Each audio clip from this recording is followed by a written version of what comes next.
Hello दोस्तों, नमस्कार दोस्तों। आज की इस वीडियो में हम बताने वाले नाभिकीय भौतिकी के बारे में, न्यूक्लियर फिजिक्स के बारे में। ठीक है। तो न्यूक्लियर फिजिक्स का जो इम्पॉर्टेंट टॉपिक है रेडियो एक्टिवता, ठीक है, रेडियो एक्टिविटी जिसे बोलते हैं इंग्लिश में। तो इसके बारे में आज हम चर्चा करेंगे इस वीडियो में। अगर आप हमारे चैनल पर नए हैं तो चैनल को सब्सक्राइब कर लेना और वीडियो अच्छी लगे तो लाइक कर देना और अपने दोस्तों के साथ शेयर कर देना। तो चलिए आगे बढ़ते हैं। तो न्यूक्लियर फिजिक्स में हम रेडियो एक्टिव पढ़ेंगे, है ना। तो रेडियो एक्टिवता के बारे में जानने वाले हैं हम, ठीक है। तो वीडियो एंड तक देखिएगा तभी समझ में आएगा आपको। तो मैं बिल्कुल शॉर्ट में बताऊंगा, बहुत ही इम्पोर्टेंट पॉइंट है। और मैं ये भी बताऊंगा भाई रेडियो एक्टिव जो है, रेडियो एक्टिविटी जो है किसने इसके बारे में खोज की, किसने शुरुआत किया रेडियो एक्टिव के बारे में, ठीक है। तो ध्यान से सुनिएगा, बहुत ही इम्पोर्टेंट है। सन 1886, कब? सन 1886 में फ्रांसीसी वैज्ञानिक हेनरी बेकुरेल थे, ठीक है। क्या नाम था? Henry Becquerel.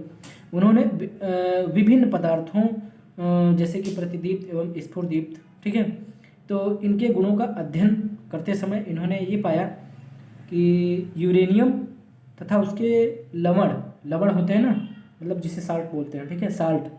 तो लवणों से कुछ ऐसी किरणें निकलती हैं, किनसे?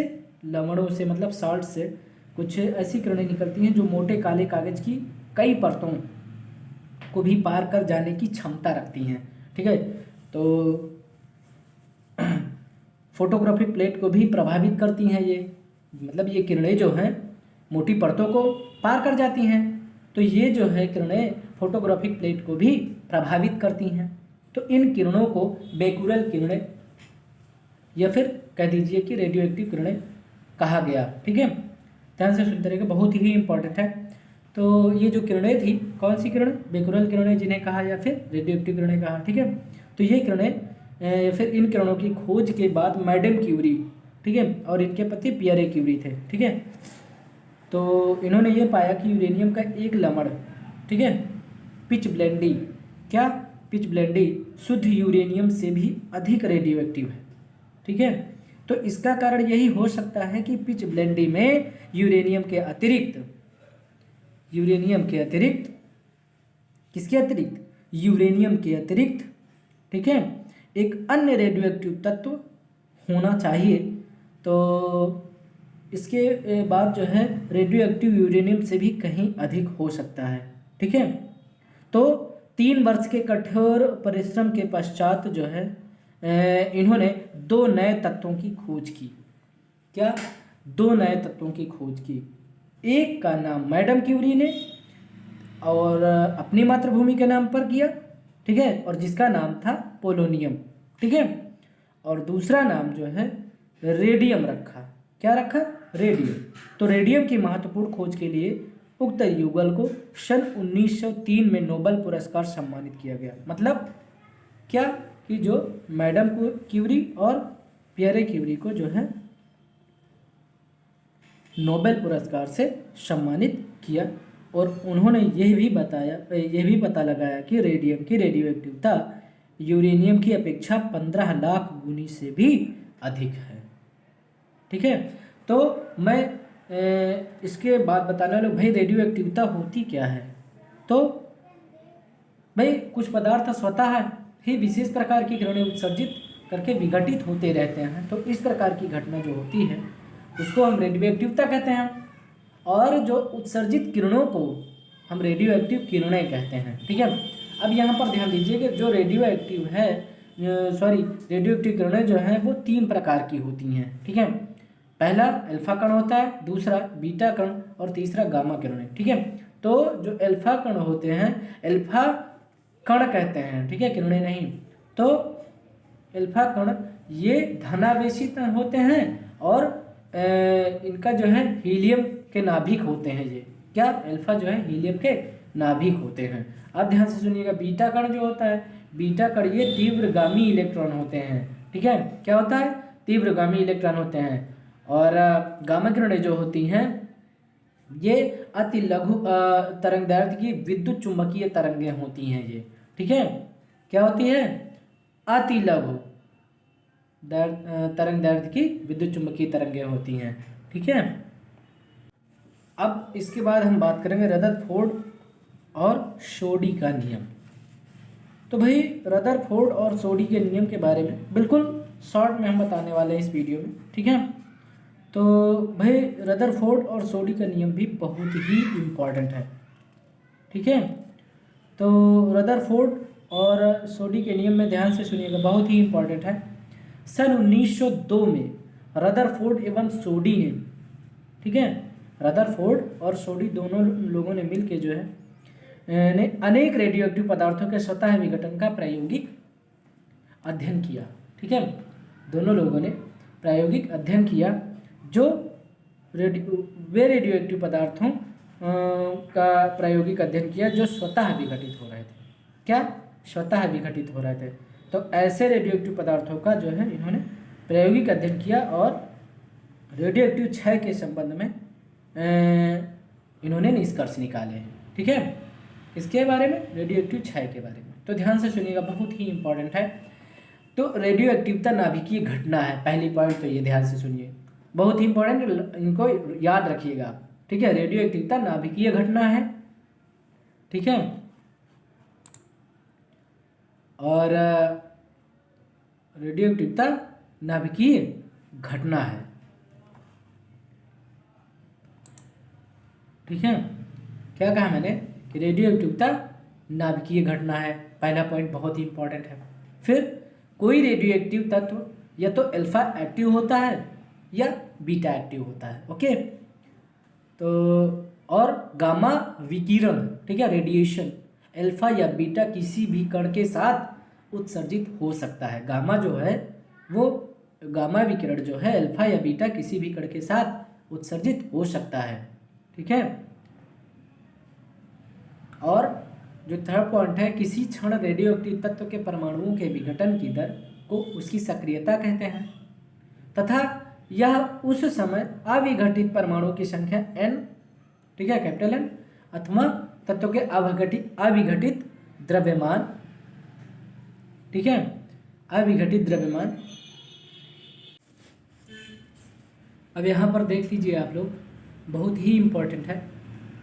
मैंने आपसे क्या बताया था कि रदरफोर्ड सोडी के नियम में कि जो कोई भी रेडियोएक्टिव तत्व या तो अल्फा एक्टिव होता है या तो बीटा एक्टिव होता है। ठीक है, अल्फा या तो बीटा एक्टिव होता है। ठीक है, ध्यान से सुनिएगा, बहुत ही इंपॉर्टेंट है।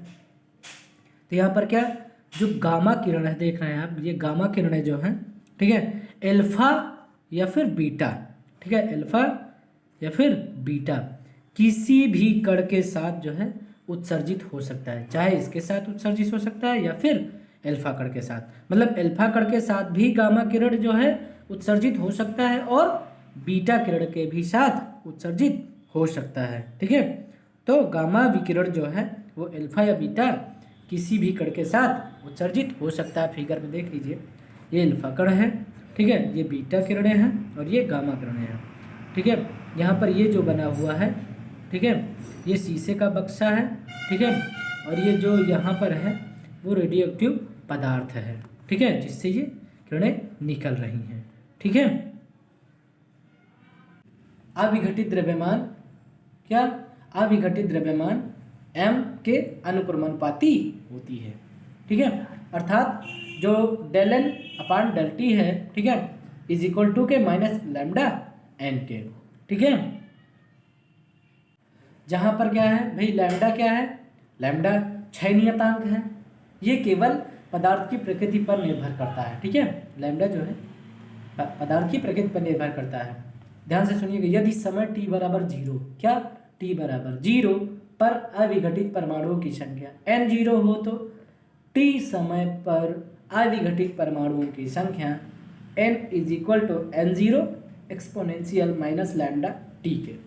ओके, क्या होगा formula, n is equal to n0 exponential minus का लैम्डा t के। ठीक है, अब हम आपको बताने वाले हैं अर्ध आयु के बारे में। क्या, अर्ध आयु के बारे में। तो अर्ध आयु क्या है ना, तो बहुत ही इंपॉर्टेंट पॉइंट है ये। मतलब वह समय, जितने समय में कोई रेडियोएक्टिव तत्व विघटित होकर अपनी प्रारंभिक मात्रा, का आधा रह जाता है। ठीक है, वह समय जितने समय में कोई रेडियोएक्टिव तत्व विघटित होकर अपनी प्रारंभिक मात्रा का आधा रह जाता है अर्ध आयुकाल कहलाता है।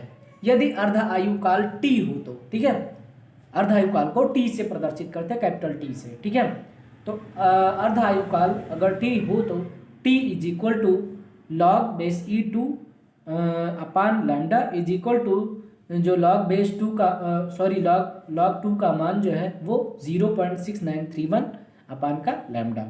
ओके, बहुत ही इंपॉर्टेंट फार्मूला है। और यहाँ पर ध्यान दीजिएगा, स्मॉल एन जो है वो अर्ध आयुओं के पश्चात पदार्थ की अविघटित मात्रा है। क्या है? अविघटित मात्रा, जो कि small n is equal to होता है small t upon capital t के। ठीक है, small n is equal to क्या होता है? Small t upon capital t के। अब यहाँ पर आप देखिए, बहुत ही इंपॉर्टेंट है, एन इज इक्वल टू क्या मिला हमें? N0 1/2 की होल पावर एन, जो कि नाभिकों की संख्या के पदों में है ये। ठीक है, इसके नाभिकों की संख्या के पदों में है। ठीक है, ये फार्मूला। और जो m is equal to M0 1/2 की होल पावर एन, ये द्रव्यमान के पदों में है। ठीक है, n क्या है? नाभिकों की संख्या के पदों में है। ठीक है, n बराबर N0 1/2 की होल पावर एन, ये फार्मूला नाभिकों की संख्या के पदों में है। और m बराबर M0 1/2 की होल पावर एन द्रव्यमान के पदों में है। ठीक है, बहुत ही इंपॉर्टेंट फार्मूला है ये। अब ध्यान से सुनिएगा, यदि औसत आयु टाउ हो तो, ये टाउ है। ठीक है, टाउ बोलते हैं इसे, टाउ हो तो यहाँ पर टाउ इज इक्वल टू 1/λ। ठीक है, क्या होगा? टाउ इज इक्वल टू 1/λ के, तो इज इक्वल टू इसका मान हो जाएगा 1.44 इंटू कैपिटल टी के। ठीक है, 1.44 इंटू कैपिटल टी के। ये वैल्यू हम कहाँ से पाएँ? 1.44 भाई, हम ऊपर जो मिली थी हमें formula t is equal to log 2 base by lambda था ना, तो वहाँ पर log 2 का मान 0.6931 रखा था। ठीक है, तो वहाँ पर से हम यहाँ ये वैल्यू हम निकाल सकते हैं यहाँ रख के। ठीक है, तो हमें कितना मिला? टाउ का मान 1.44 इंटू कैपिटल टी के। ठीक है, रेडियो एक्टिव क्षय की प्रकृति सांख्यिकीय है, बहुत ही इंपॉर्टेंट पॉइंट है ये। ठीक है, ये पूछ लिया जाता है कि रेडियो एक्टिव क्षय की प्रकृति क्या होती है? सांख्यिकीय होती है। ठीक है, और अल्फा एवं बीटा कणों के संसूचन के लिए, ठीक है, विल्सन का आवर्तकोष्ठ एक अत्यंत सुग्राही युक्ति है। ठीक है, तो आई होप कि जितने भी पॉइंट्स मैंने बताए हैं आपको समझ में आ गए होंगे, और ये याद भी रखिएगा, बहुत ही इंपॉर्टेंट पॉइंट है। ठीक है, ऑब्जेक्टिव टाइप में पूछे जा सकते हैं, जीआईसी लेक्चर में आ सकते हैं, रेडियो एक्टिव से संबंधित, बहुत ही इंपॉर्टेंट है। और आपको मैं इन फार्मूलों पर जो है न्यूमेरिकल भी बताऊंगा। ठीक है, तो आप इस वीडियो को ज़्यादा से ज़्यादा शेयर करें। अब हम नेक्स्ट वीडियो में मिलेंगे। धन्यवाद।